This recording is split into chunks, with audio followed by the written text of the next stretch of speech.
날마다 행복한 묵상. 사랑하는 성도 여러분, 반갑습니다. 오늘도 하나님 말씀을 사모하면서 영상 앞으로 나오신 우리 모든 성도님들을 주님의 이름으로 환영하고 축복을 드립니다. 오늘 하나님께서 우리에게 주신 말씀은요, 다니엘서 6장 1절부터 10절까지 말씀입니다. 우리 같이 말씀을 읽어보도록 하겠습니다. 다리오가 자기의 뜻대로 고관 120명을 세워 전국을 통치하게 하고 또 그들 위에 총리 셋을 두었으니 다니엘이 그 중에 하나이라. 이는 고관들로 총리에게 자기의 직무를 보고하게 하여 왕에게 손해가 없게 하려 함이었더라. 다니엘은 마음이 민첩하여 총리들과 고관들 위에 뛰어나므로 왕이 그를 세워 전국을 다스리게 하고자 한지라. 이에 총리들과 고관들이 국사에 대하여 다니엘을 고발할 근거를 찾고자 하였으나 아무 근거, 아무 허물도 찾지 못하였으니 이는 그가 충성되어 아무 그릇됨도 없고 아무 허물도 없음이었더라. 그들이 이르되 다니엘은 그 하나님의 율법에서 근거를 찾지 못하면 그를 고발할 수 없으리라 하고, 이에 총리들과 고관들이 모여 왕에게 나아가서 그에게 말하되 다리오 왕이여 만수무강하옵소서. 나라의 모든 총리와 지사와 총독과 법관과 관원이 의논하고 왕에게 한 법률을 세우며 한 금령을 정하실 것을 구하나이다. 왕이여 그것은 곧 이제부터 30일 동안에 누구든지 왕 외에 어떤 신에게나 사람에게 무엇을 구하면 사자굴에 던져놓기로 한 것이니이다. 그런즉 왕이여 원하건대 금령을 세우시고 그 조서에 왕의 도장을 찍어 메대와 바사에 고치지 아니하는 규례를 따라 그것을 다시 고치지 못하게 하옵소서 하매, 이에 다리오 왕이 조서에 왕의 도장을 찍어 금령을 내니라. 다니엘이 이 조서에 왕의 도장이 찍힌 것을 알고도 자기 집에 돌아가서는 윗방에 올라가 예루살렘으로 향한 창문을 열고 전에 하던 대로 하루 3번씩 무릎을 꿇고 기도하며 그의 하나님께 감사하였더라. 아멘. 자, 여러분, 첫 번째 질문입니다. 메대왕 다리오는 어떠한 인물이었습니까? 자, 여러분, 이제 어린 다니엘이요, 바벨론의 음식으로 자신을 더럽히지 않고 자신은 오직 하나님만 섬기겠다라고 뜻을 정하고 고백한 지도 68년이라는 시간이 흘렀습니다. 그 긴 시간 동안 영원할 것 같았던 바벨론의 영광은 하루아침에 무너지고 말았습니다. 바벨론을 무너뜨린 것은요, 성경에 바사라고 기록되어져 있는 페르시아였습니다. 사실 페르시아가 바벨론을 무너뜨리고 세상의 중심이 될 것이라고는 사실 아무도 상상하지 못했습니다. 왜냐하면 바벨론을 제외한다고 하더라도 당시 고대 근동에는 페르시아의 형님과 같은 나라였던 메데라는 나라와 강력한 부를 자랑하던 리디아와 같은 강력한 나라들이 많이 있었기 때문이죠. 그러던 중에 메데와 페르시아의 두 왕조 사이에 혼인을 맺고 아이를 가지게 되었습니다. 그가 바로 성경에 고레스라고 기록되어져 있는 키루스였죠.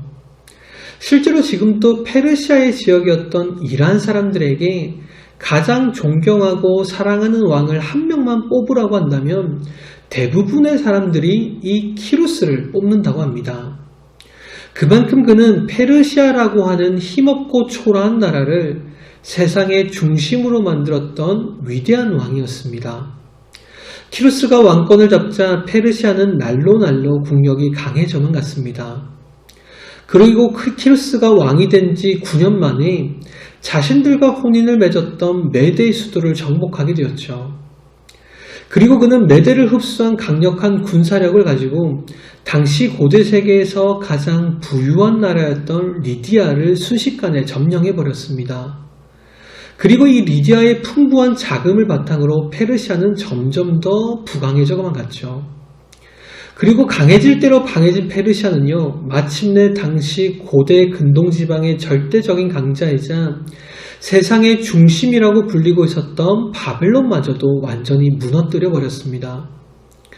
그런데 중요한 것은요, 키루스의 목표가 단순히 바벨론을 정복하는 것이 아니었다는 것입니다.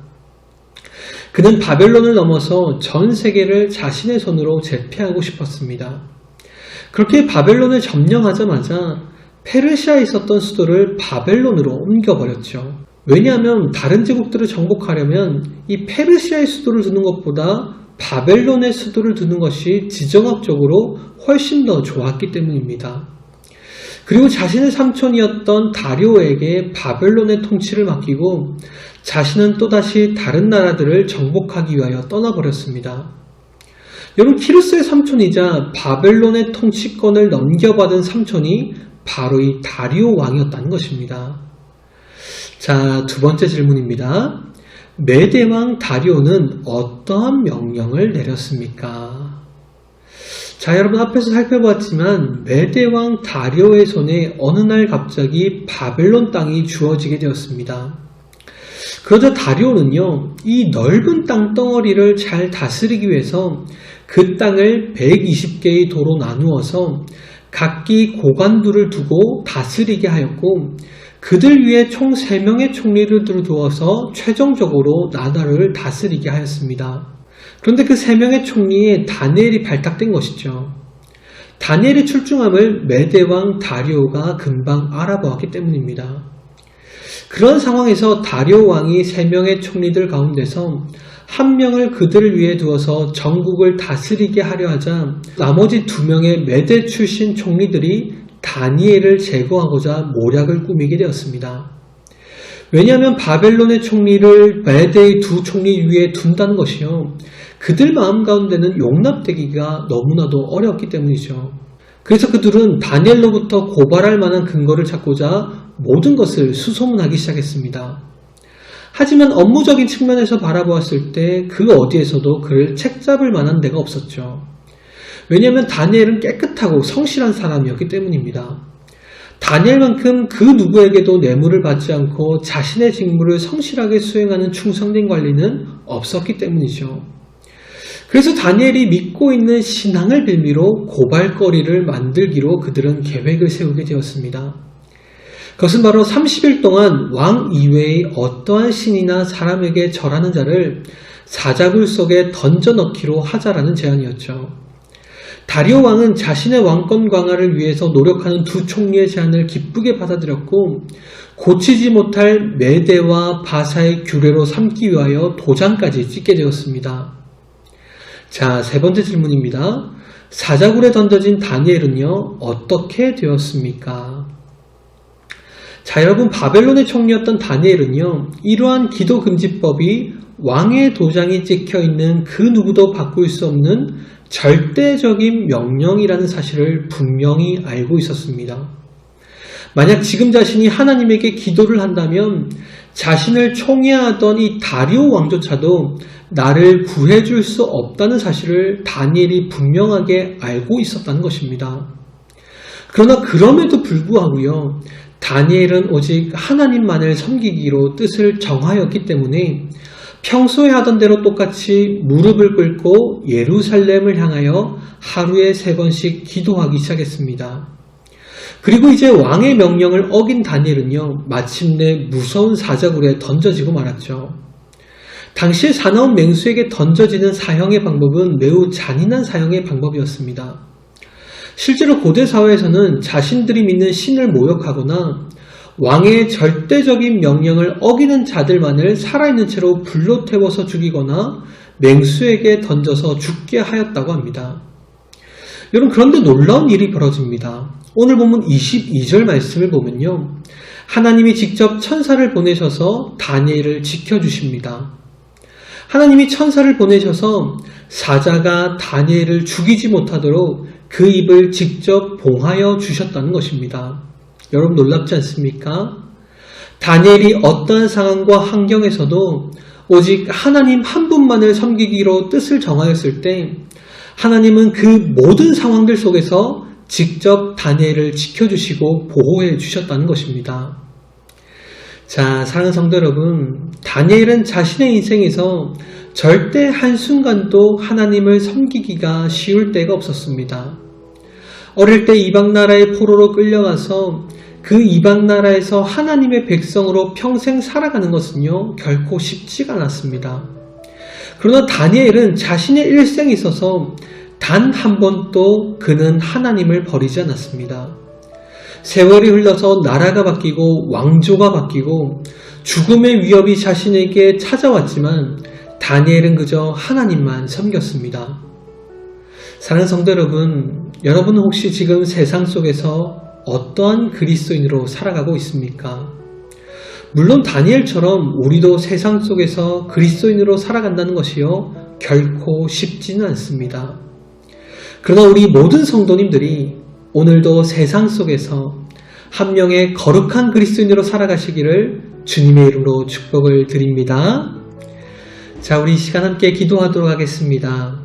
먼저 여름철 건강을 위해 함께 기도합시다. 그리고 우리 모든 성도님들이 무더운 날씨로 인하여 건강이 상하지 않도록 우리 함께 기도하겠습니다.